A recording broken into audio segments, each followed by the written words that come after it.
నమస్తే అండి. నా పేరు సురేష్ గుప్తా మిట్టపల్లి. పర్యావరణం కోసం పనిచేస్తాను నల్గొండ. సో, పర్యావరణ పరిరక్షణ అది ఒక నినాదం కాదు. పర్యావరణ పరిరక్షణ అంటే మొక్కలు నాటడము, నీటి సంరక్షణ, ప్లాస్టిక్‌ని అవాయిడ్ చేయడము లాంటి 3, 4 కార్యక్రమాలకు సంబంధించింది కాదు.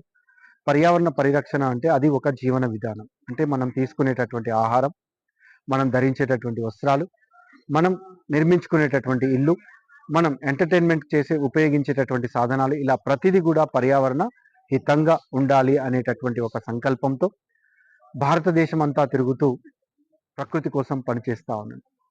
మొదట్లో సుమారుగా 15-20 సంవత్సరాల క్రితం ప్లాస్టిక్ తోటి మొదలైనటువంటి నా యొక్క ప్రస్తావన మరి ప్లాస్టిక్ ఆవులు, తర్వాత అనేక రకాలైనటువంటి నీటి కుంటల్ని చాలా కలుషితం చేస్తున్నటువంటి సంఘటనలు చాలా కళ్ళతో చూసి చలించిపోయి అప్పటి నుంచి నేను కొంత ప్లాస్టిక్‌ని వాడడం కానీ, వాడిన వాటిని భద్రపరిచి రీసైక్లర్‌కి ఇవ్వడం కానీ చేస్తా ఉన్నాను. తర్వాత అర్థమైనటువంటి అంశాలని బేస్ చేసుకొని పర్యావరణ పరిరక్షణ ఇది నేను ఒక్కడిని ఆచరించడం కాదు, ఇది నలుగురిని ఆచరించేటటువంటి ప్రయత్నం చేయాలి అనేటటువంటి ప్రయత్నం చేస్తూ 2017 వరకు బ్యాంక్ మేనేజర్‌గా చేస్తూ తీరిక సమయాలలో హాలిడేస్‌లో పనిచేసేవాడిని. కానీ నాకు ఒక రోజు రియలైజ్ అయ్యాను. ఏంటి, మనకు ఒక మోటు సామెత ఉండేది. ఇల్లు తగలబడి ఒకడు ఏడుస్తుంటే సుట్టగాల్చుకోవడానికి నిప్పు ఉందా అని అడిగినట్టు. సో నేను ఈ భూమండలం మొత్తం మానవతో పాటు సకల జీవచర రాశుల మనుగడనే ప్రశ్నార్థకమవుతున్నటువంటి సందర్భంలో నేను తీరిక సమయాలలో హాలిడేస్‌లో పనిచేయడం మూర్ఖంగా అనిపించి మరి 2017లో నా బ్యాంకు మేనేజర్ ఉద్యోగానికి రాజీనామా చేసి పూర్తి సమయంగా ప్రకృతి కోసం, పర్యావరణం కోసం పనిచేయాలని భారతదేశం అంతా తిరుగుతూ మరి పర్యావరణ పరిరక్షణ ఇప్పటికే చాలా మంది ఏం చేయాలి అని అడగగానే మొక్కలు నాటాలి అంటారు. కానీ ఈ 75 సంవత్సరాల నుంచి పర్యావరణ పరిరక్షణ అంటే కేవలం మొక్కలు నాటాలి అనేటటువంటి ఒకే ఒక నినాదాన్ని సమాజంలోకి తీసుకెళ్లారు.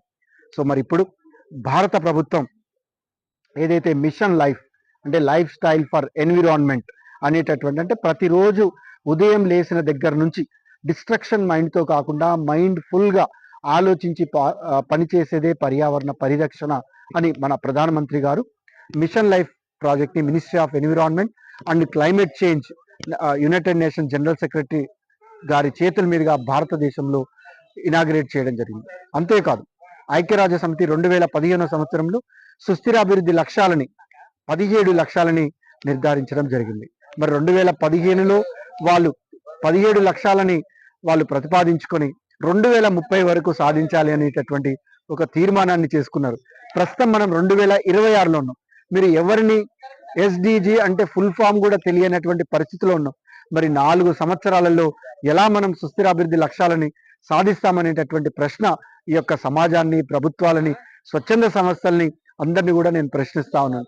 కాబట్టి ఈ సుస్థిరాభివృద్ధి లక్ష్యాలను సాధించడానికి ప్రజలు, ప్రభుత్వాలు, ఎన్జిఓలు అందరూ కలిసి కట్టుగా అయ్యి మనందరం మంచి సమాజాన్ని, ప్రకృతిని కాపాడుకునేటటువంటి ప్రయత్నం చేస్తూ మరి ఈరోజు నేలకొండపల్లిలో భక్త రామదాస్ గారి స్తూపం నుంచి శ్రీ శ్రీ త్రిదండి చిన్నజీయర్ స్వామి గారి ఆధ్వర్యంలో ప్రకృతి కోసం, నేల తల్లి కోసం, రైతుల కోసం ఒక పాదయాత్రని వారు ప్రారంభించడం జరిగింది. ఇక్కడ ప్రకృతి చికిత్సాలయం సిద్ధార్థ నేచురోపతి సెంటర్లో రామచంద్రయ్య గారి ఆధ్వర్యంలో ఈ కార్యక్రమాన్ని, విజయరామ్ గారి సారథ్యంలో ఇక్కడికి ఎంతో మంది రైతు నేస్తం వెంకటేశ్వరరావు గారు కానీ, వికాస తరంగిణి సభ్యులు కానీ చాలా మంది ఈ కార్యక్రమంలో పాల్గొంటున్నారు. మరి ఇది చూస్తున్నటువంటి ప్రతి ఒక్కరు కూడా పర్యావరణం పట్ల స్పృహతో పనిచేయాలని మిమ్మల్ని అందరినీ కూడా వినమ్రపూర్వకంగా వేడుకుంటూ నమస్కారాలు.